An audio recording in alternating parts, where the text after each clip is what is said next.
Terima kasih Anda masih menyaksikan Kompas Pagi. Saudara, KPK melimpahkan penahanan mantan Bupati Rejang Lebong Muhammad Fikri Tobari ke Rutan Kelas 2B Bengkulu. Bersama Fikri, seorang mantan kepala dinas yang turut terjerat operasi tangkap tangan, juga dipindahkan untuk menjalani proses hukum lebih lanjut.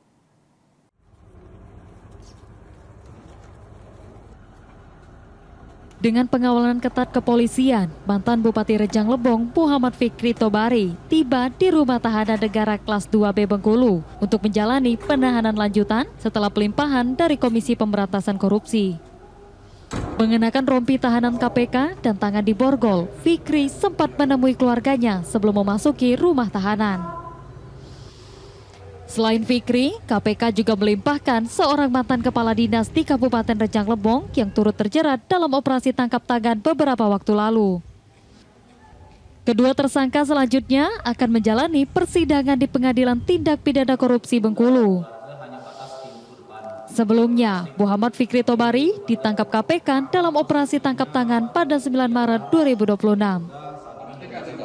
Benar bahwasanya dua tahanan KPK telah masuk kemarin Senin tanggal 6 bulan 7 2026 pukul 16.23. Itu Pak Fikri dengan siapa Mas? Satu lagi Mas. Itu informasinya Pak Fikri sama dari dinas Kadis ya kalau nggak salah. Iya. Jadi kemarin kita nerima dua tahanan KPK. Ada fasilitas khusus Mas terhadap kedua orang ini Bang? Fasilitas khusus tidak ada, semua diberlakukan sama, mereka memasuki area atau kondisi Mapenaling. Dari Lampung, seorang pria di Lampung Timur diduga menembak mati saudaranya menggunakan senjata api rakitan.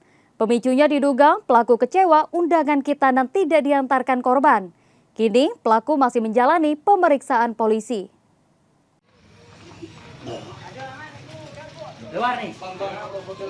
Aksi penembakan maut terjadi di Desa Negeri Agung Gunung Pelindung, Lampung Timur, Lampung.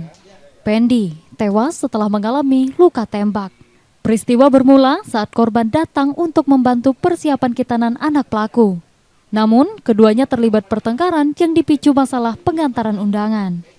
Dalam kondisi emosi, pelaku AR diduga mengambil senjata api rakitan jenis revolver lalu menembak korban.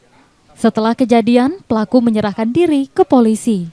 Sementara jasad korban dievakuasi ke Rumah Sakit Bayangkara Polda Lampung.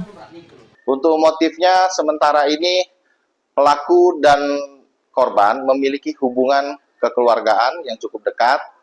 Dalam hal ini mereka bersaudara sepupu dan hanya karena salah mengantar undangan kebetulan si pelaku akan mengadakan pesta khitanan anaknya pada tanggal 7 Juli 2026. Hasil penyelidikan sementara menunjukkan pertikaian dipicu rasa kecewa pelaku karena undangan khitanan tidak diantarkan korban. Bahasanya si korban ini adalah diberi tugas membagikan undangan. Dalam membagikan undangan tersebut itu ke desa tetangga. Nah, dari situ undangan tersebut ternyata dititipkan lagi oleh korban. Setelah itu ditanya pelaku selaku yang memang tuan rumah yang akan hajatan tersebut, ditanya undangannya sudah dititipkan atau belum. Bahasanya udah tapi dititipkan. Nah, jadi emosinya mungkin dari situ. Pelaku terancam hukuman 15 tahun penjara karena perbuatannya. Dan polisi masih mendalami asal-usul senjata api rakitan yang digunakan pelaku. Roma Afria Idam, Kompas TV, Lampung Timur, Lampung.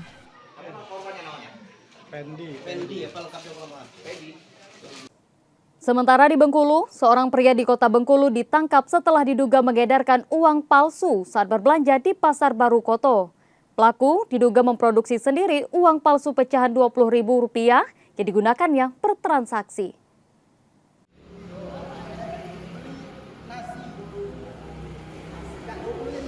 Aksi seorang pria mengedarkan uang palsu di Pasar Baru Koto, Kota Bengkulu berakhir setelah polisi menangkapnya. Kasus ini terungkap setelah seorang pedagang curiga pada uang pecahan Rp20.000 yang digunakan pelaku. Polisi mengamankan AR agar terhindar dari amuk warga. Hasil penyelidikan menunjukkan pelaku diduga memproduksi sendiri uang palsu tersebut lalu membuatnya tampak lusuh agar menyerupai uang asli. Sasaran pelaku pedagang kecil. Modusnya berbelanja dengan uang palsu untuk mendapatkan kembalian uang asli. Aksi ini diduga telah berlangsung selama 6 bulan. Dari penggeledahan, polisi menyita ratusan lembar uang palsu pecahan Rp20.000, peralatan pencetak, serta kertas yang digunakan untuk memproduksi uang palsu. Pelaku mengaku melakukan aksi tersebut karena alasan ekonomi. Kini, pelaku masih menjalani pemeriksaan dan terancam hukuman lebih dari 5 tahun penjara.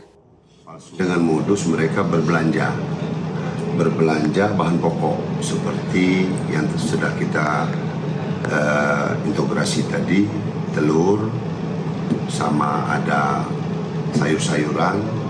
Mereka modusnya membelanjakan uang 20.000 dengan nilai belanja 5.000, mengharapkan sosok atau kembalian 15.000. Jadi itu yang dilakukan oleh pelaku. Nah, pelaku melakukan penyebaran uang palsu ini kurang lebih berjalan itu sudah 6 bulan.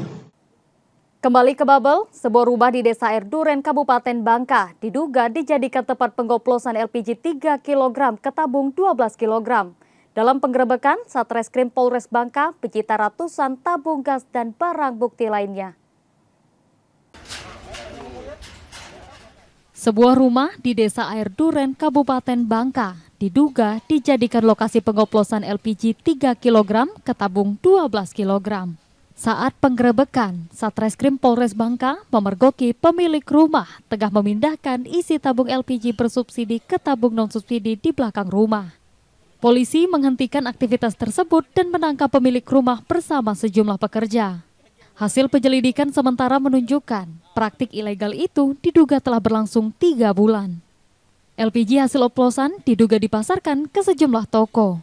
Dari lokasi, polisi menyita 151 tabung LPG 3 kg kosong, 12 tabung LPG 12 kg berisi, serta ratusan segel penutup tabung yang diduga digunakan dalam aksi tersebut.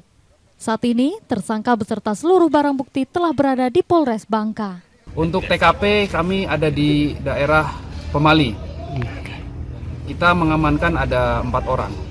Untuk modus yang digunakan yaitu dari pangkalan itu memberikan tabung gas dengan jumlah tabung gas subsidi dalam jumlah yang banyak kepada 1 orang. Kemudian 1 orang itu melakukan pengoplosan bersama dengan karyawannya.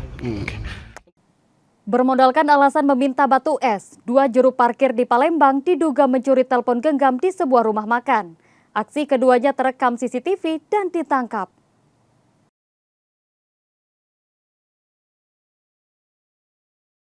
Dua juru parkir terekam CCTV saat diduga mencuri telepon genggam di sebuah rumah makan di Jalan Ahmad Yani, seberang Ulu 2, Palembang. Dalam aksinya, keduanya berbagi peran. Satu pelaku mengalihkan perhatian pemilik rumah makan dengan modus meminta batu es. Sementara pelaku lain mengambil telepon genggam yang sedang diisi daya. Korban baru menyadari ponselnya hilang setelah kedua pelaku meninggalkan lokasi. Berbekal rekaman CCTV, polisi menangkap keduanya di rumah masing-masing. Saat diperiksa, pelaku mengaku telepon genggam hasil curian telah dijual. Uangnya diduga digunakan untuk berjudi secara daring. Atas perbuatannya, kedua pelaku terancam hukuman hingga 5 tahun penjara. Si tersangka kerjanya selaku juru parkir bersama temannya mengambil HP milik korban dengan cara si tersangka berpura-pura meminta air, namun tidak diketahui korban. Jadi teman yang satunya menarik atau mengambil HP yang sedang dicas oleh korban. Dengan kronologis penangkapan, setelah kami buka CCTV milik korban, dikenal bahwa pelaku sesuai dengan wajah adalah tukang parkir di situ. Kami jeda sejenak, saudara. Sesaat lagi kami akan kembali. Tetaplah di Kompas Pagi.